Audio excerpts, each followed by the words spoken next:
9 मई 1540 और 1582 ये दो तारीखें आप याद कीजिए, क्योंकि आने वाले 8 मिनट के इस छोटे से वीडियो में एक ऐसी तारीख आपके सामने मैं बताने जा रहा हूँ जो आपके रोंगटे खड़ा कर देगी।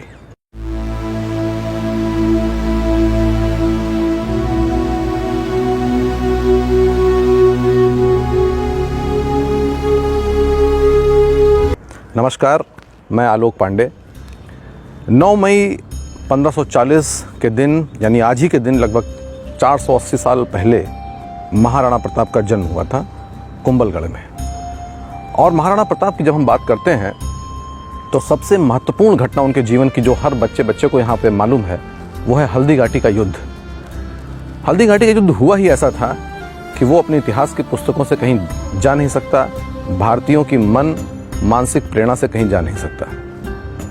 लेकिन वास्तव में राणा को जो महाराणा बनाया है वो हल्दी घाटी का युद्ध नहीं, हल्दी घाटी के युद्ध के बाद का उनका 20 साल का वो संघर्ष है, जो उनके शौर्य, उनके धैर्य, उनके डिटर्मिनेशन को, उनके करेज को, उनके बलिदान को हमारे सामने प्रस्तुत करता है। और आज भारतीय युवाओं के सामने जो एक हीन भावना की, और पर्टिकुलरली हिंदू युवाओं के सामने जो एक हीन भावना की स्थिति पैदा हो रही है, उसको दूर करने के लिए राणा के इस इतिहास को जानना बहुत ज़रूरी है। मित्रों, हम जानते हैं कि जब अकबर गद्दी पर बैठा तो उसके पश्चात उसने लगभग उत्तर भारत के पूरे क्षेत्र को अपने अधिकार में ले लिया था। लेकिन राजपूताना में सिसोदिया वंश एक ऐसा वंश था जो उस वक्त राणा प्रताप के अधीन था, जिसको वो जीत नहीं पा रहा था। और ये उसके लिए बहुत ज़रूरी था, क्योंकि गुजरात का जो भी व्यापार था वो उसी क्षेत्र से होकर के करना पड़ता था। और एक दूसरा, यानी स्ट्रेटेजिक पॉइंट ऑफ व्यू से भी इसलिए महत्वपूर्ण था क्योंकि सारी राजपूत सेना उसके सामने घुटने टेक चुकी थी, सिवाय सिसोदिया वंश के। और जब तक वो उनके अधीन नहीं आता था, तब तक पूरे राजपूताना की, पूरे हिंद की जो एक सुजरेनिटी है, सॉवरेनिटी है, वो उसके पास नहीं आ सकती थी। इसके लिए 1576 में हल्दी घाटी का बहुत ही प्रसिद्ध युद्ध हुआ, जिसमें महाराणा प्रताप के पास मात्र 5000 की फोर्सेस और सामने जो मुगल फोर्सेस थी वो लगभग 30,000 की थी।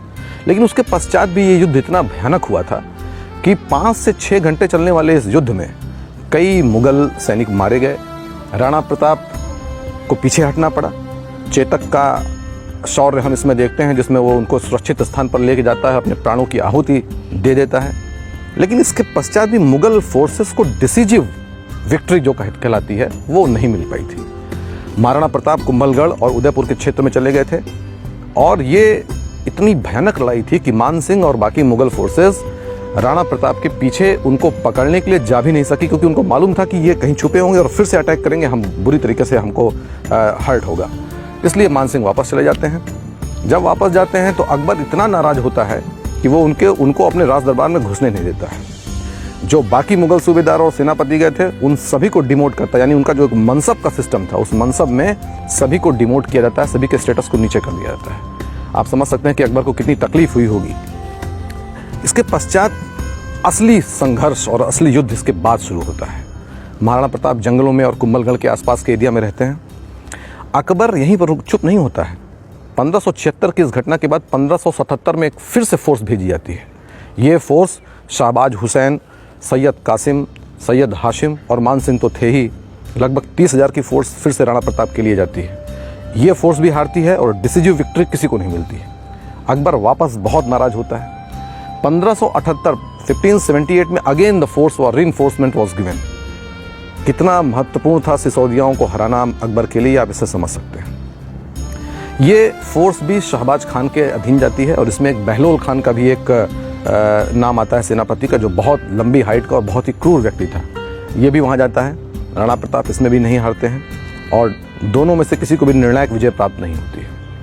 इसके बाद 1579 में फिर से ये सेनाएं जाती हैं, शहबाज खान, बहलोल खान और मान सिंह के नेतृत्व में। लेकिन ये फोर्सेस भी राणा प्रताप को हरा नहीं पाती हैं। राणा प्रताप गुरिल्ला पद्धति से लड़ाई करते हैं और अंततोगत्वा मुगल सेना पीछे हटती है। 1580 में फिर से अटैक होता है। यानी देखिए अकबर के लिए कितना महत्वपूर्ण था, हर साल एक नई फोर्स के साथ वो राणा प्रताप को अधीन करने के लिए फोर्स भेज रहा था। 1580 में जो फोर्स जाती है, उस फोर्स का जो नेतृत्व कर रहे थे वो मशहूर उर्दू सेनापति और उर्दू कवि अब्दुल रहीम खान खाना जी थे। इस फोर्स को भी किसी भी तरीके की सफलता नहीं मिलती है। ये फोर्स भी वापस जाती है। लेकिन इन लोगों ने इस पूरे प्रकरण में ये काम किया कि 36 डिफरेंट लोकेशन पर मुगल चेकपोस्ट बनाई और सब जगह लगभग 1000 दो हजार की फोर्सेस रखी। यकीन मानिए कि जो राणा प्रताप को हराने के लिए फोर्सेस भेजी जाती थी वो फोर्सेस 2, 5, 10 हज़ार की नहीं, 30, 40 हज़ार की मुगल माइटी फोर्सेस होती थी। आप कल्पना कर सकते हैं कि complete Mughal forces, Mughal army का लगभग 40 to 50% महाराणा प्रताप को हराने के लिए लगा था और लगातार लगा था। 1581 में एक साल राणा प्रताप को समय मिलता है क्योंकि उस साल कोई भी उनके ऊपर अटैक नहीं होता है और ये वही समय था जब भामा शाह जैसा एक नगर सेठ उनके पास आता है। और कहावत इस तरीके की, मैं हल्दी घाटी भी गया हूँ, देवार भी गया हूँ, अन्य क्षेत्रों में भी गया हूँ, चावंड भी गया हूँ। कहावत वहाँ की ऐसी है और वहाँ के लोकल लोगों का कहना ये है कि ये इतने पैसे दिए गए थे कि 12 साल तक 25,000 की फोर्स बिना किसी दूसरे डोनेशन के ऊपर रह सकती थी और कायदे से मेंटेन किया सकती थी। भामा शाह का नाम इसीलिए अमर है और राजस्थान की सरकार में और बाकी अन्य सरकारों में कई योजनाएं उनके नाम पे चलती हैं। 1581 के बाद 1582, 16 सितंबर 1582 का दिन आता है। उदयपुर से अजमेर के बीच में एक घाटी है जिसका नाम है देवार और ये देवार ही राणा प्रताप चुनते हैं, अपनी एक फोर्स बनाते हैं और इस फोर्स में भील, कोल और राजपूत का एक सम्मिलित संगठन बनता है। ये विजयादशमी का दिन था। महाराणा को ये यकीन था कि आज के दिन हमको आर या पार की लड़ाई लड़नी है। लगभग 50,000 की फोर्स सामने, 10-1,000 की फोर्स जिसमें भील, तीर, कमठे लेकर के अपना युद्ध कर रहे थे। विजयादशमी के दिन जब पूरा भारत, तत्कालीन भारत, दिए जला करके भगवान राम के अयोध्या में आने की पवित्र अवसर को सेलिब्रेट कर रहा था, उस समय महाराणा प्रताप अपने फोर्सेस के साथ अटैक करते हैं। ये वही इम्पॉर्टेंट युद्ध है जिस युद्ध में बहलोल खान को राणा प्रताप ने तलवार के एक वार से 2 फाड़ कर दिए थे। और 1582 में विजयादशमी के अवसर पर 1971 के बांग्लादेश वार में जो 90,000 सैनिक भारत के सामने बांग्लादेश में सरेंडर करते हैं, उसके बाद नंबर 2 का इन known history of India biggest surrender होता है। 36,000 मुगल आर्मी के सिपाही महाराणा प्रताप के सामने सरेंडर करते हैं। ये पूरे दिन चलने वाला ऐसा भयानक युद्ध था जिसमें डिसिसिव हार होती है मुगल आर्मी की और चित्तौड़ को छोड़कर, केवल चित्तौड़ के किले और उसके आसपास के एरिया को छोड़ करके कंप्लीट मेवाड़ महाराणा प्रताप के अधीनता में आ जाता है। जो उन्होंने शपथ खाई थी कि मैं उदयपुर के या किसी भी महल में जाकर के रहूँगा नहीं, मैं कभी भी पलंग पर नहीं सोऊंगा जब तक मुझे ये डिसिसिव विक्ट्री नहीं मिल जाती। ये विक्ट्री लगभग इनकी ये जो उन्होंने प्रतिज्ञा ली थी, ये प्रतिज्ञा लगभग पूरी होती है और महाराणा बनने का जो उनका सफ़र है वहाँ ख़त्म होता है। ये इतनी डिसिसिव हार थी कि इसके पश्चात अकबर को 1584 में वापस आना पड़ा। 6 महीने तक उसने वहाँ कैंप किया, उसके बावजूद महाराणा प्रताप को नहीं हरा पाया और वापस आगरा चला गया। लेकिन ये जो बैटल ऑफ देवार है, ये दीवार इंडियन हिस्ट्री में आपको कहीं नहीं मिलेगी, या इसका उल्लेख भी किया जाएगा तो केवल 1 लाइन या 2 लाइन में किया जाएगा।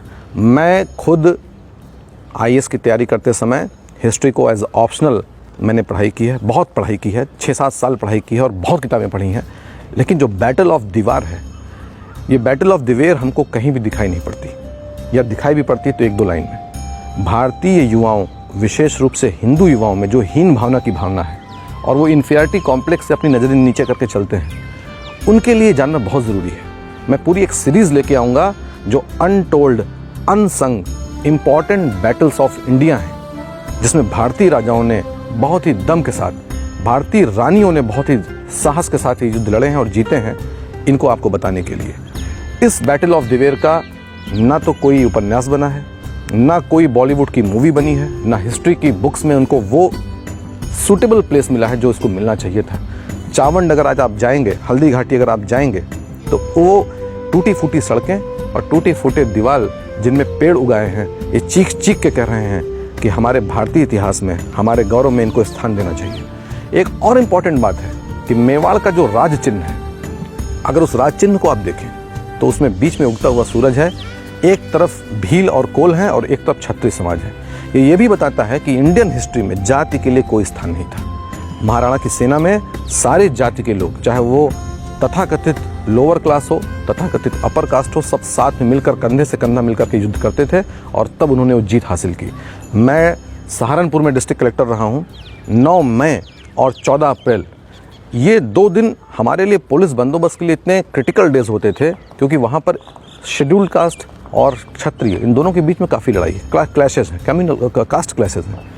इनको आज से 400 साल के पहले के इस इतिहास को देखना चाहिए, आपस में एक होकर रहना चाहिए और जो इन बैटल्स को और जो महापुरुष हमारे हैं जिनको ये गौरव हमको गौरव देते हैं, हमको हीन भावना से ऊपर उठाते हैं, इनके बारे में भारतीय युवाओं को पढ़ना चाहिए।